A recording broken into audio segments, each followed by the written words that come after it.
सांगली जिल्ह्याचे माजी पालकमंत्री तथा विद्यमान आमदार डॉक्टर सुरेश खाडे यांनी मंगळवारी नवी दिल्लीत केंद्रीय रेल्वे आणि वाहतूक मंत्री नितीन गडकरी यांची भेट घेऊन मिरज मतदारसंघातील आवश्यक आणि प्रलंबित कामांसाठी निधी मंजूर करण्याची मागणी केली आहे।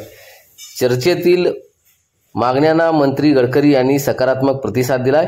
यामध्ये राष्ट्रीय महामार्ग क्रमांक 160 सिन्नर, अहमदनगर, दौंड, दहिवडी, विटा, तासगाव, मिरज, म्हैसाळ ते कर्नाटक राज्य सीमा या मार्गावरील काकडवाडी, मिरज, म्हैसाळ ते कर्नाटक सीमा या प्रलंबित कामांसाठी तातडीने निधी मंजूर करण्यात यावा आणि मिरज पंढरपूर रस्त्यावरील टांग फाट्यालगत असलेल्या ओढ्यावर 6 पदरी नवीन पूल बांधण्यासाठी निधी उपलब्ध करून द्यावा अशी मागणी आमदार डॉक्टर सुरेश खाडे यांनी केली।